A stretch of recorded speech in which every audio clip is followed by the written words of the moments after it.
नमस्कार, खबर 12 बजे में आपके साथ मैं हूं आयुष सूर्यवंशी। बड़ी खबर का रुख करेंगे। माफिया मुख्तार अंसारी की मुश्किलें लगातार बढ़ रही हैं और बड़ी जानकारी इस वक्त की। माफिया मुख्तार के खिलाफ कार्रवाई तेज। शत्रु संपत्ति मामले में आरोप तय हुए हैं। अपने और अपने बेटों के नाम संपत्ति को उसने लिखवाया था। मुख्तार को कोर्ट ने व्यक्तिगत रूप से हाजिर होने का आदेश दिया है। अगली सुनवाई के लिए 29 अगस्त की तारीख तय की गई है और मुख्तार को अब खुद कोर्ट में हाजिर होना होगा। अपने और अपने बेटों के नाम मुख्तार ने शत्रु संपत्ति लिखवाई थी, यानी कि एक तरह से जो वक्फ की संपत्ति होती है उसे लिखवाया था। और शत्रु संपत्ति कब्जाने के मामले में आरोप माफिया मुख्तार अंसारी पर तय हुए हैं। अपने और अपने बेटों के नाम संपत्ति कराई थी मुख्तार ने।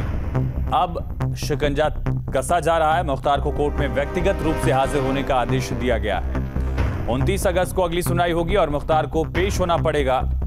कोर्ट ने यह आदेश दिया है। माफिया मुख्तार अंसारी को व्यक्तिगत तौर पर कोर्ट में पेश होना पड़ेगा। बड़ी खबर है।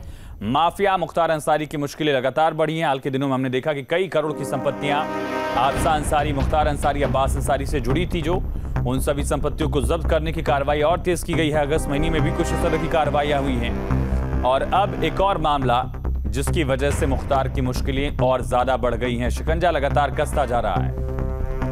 सीधा रुक करेंगे। संवाददाता अविनाश सिंह हमारे साथ लाइव कनेक्ट हैं। अविनाश, शत्रु संपत्ति कब्जाने के मामले में मुख्तार को अब खुद कोर्ट में हाजिर होना होगा। कितनी मुश्किलें मुख्तार की बढ़ी हैं? देखिए, इस मामले में मुख्तार अंसारी और उनके बेटों की जो मुश्किलें हैं लगातार बढ़ती दिख रही है। हालांकि देखिए, सबसे पहले जब ये पूरा मामला संज्ञान में आया था तो उसके बाद चूंकि जियामऊ इलाके के डालीबाग में जो मल्टी स्टोरी बिल्डिंग बनाई गई थी उस बिल्डिंग को सबसे पहले डिमोलिश किया गया और उसके बाद से चूंकि मुकदमा भी किया गया, वहाँ के लेखपाल के द्वारा मुकदमा किया गया और उससे पूरे मामले में आज कोर्ट ने सुनवाई करते हुए मुख्तार अंसारी और उनके बेटों के खिलाफ आरोप भी तय कर दिए हैं। हालांकि जो अगली सुनवाई की डेट रखी गई है वो 29 अगस्त की रखी गई है और 29 अगस्त को चूंकि कोर्ट की तरफ से ये निर्देशित किया गया है कि मुख्तार अंसारी को कोर्ट में हाजिर होकर खुद के हस्ताक्षर करने होंगे। तो निश्चित तौर पर देखिए, मुख्तार अंसारी की इस पूरे मामले में जो मुश्किलें हैं वो बढ़ती दिख रही है, क्योंकि इस पूरे मामले में सीधे जो आरोप था मुख्तार अंसारी और मुख्तार अंसारी के बेटों के ऊपर था, जिसमें कि अब्बास अंसारी मौजूदा समय में मऊ सदर से विधायक हैं और मौजूदा समय में वो फरार भी चल रहे हैं। उनके ऊपर आरोप ये था कि शत्रु संपत्ति को गलत तरीके से इन लोगों ने हथियाया, फर्जी दस्तावेजों का इस्तेमाल किया गया और वहां पर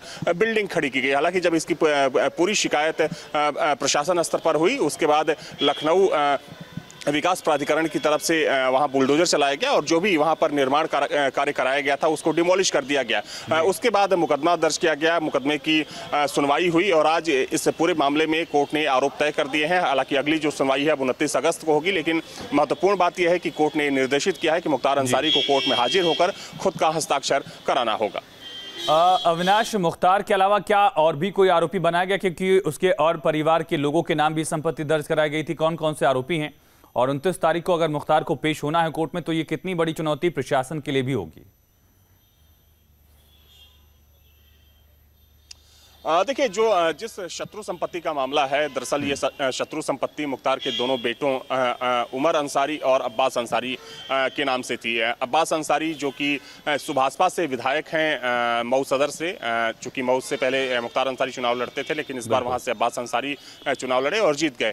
जो दूसरे आरोपी हैं मुख्तार अंसारी के छोटे बेटे उमर अंसारी हैं। हालांकि देखिए, इसमें गौर करने वाली बात ये भी है कि फर्जी शस्त्र लाइसेंस मामले में लखनऊ पुलिस लगातार अब्बास अंसारी को तलाश रही है। अब से कुछ ही दिन पहले जो उनका सरकारी आवास था, आवास है दारुल सफा में, वहां पर पुलिस ने दबिश भी दी थी, लेकिन वहां पर अब्बास अंसारी नहीं मिले।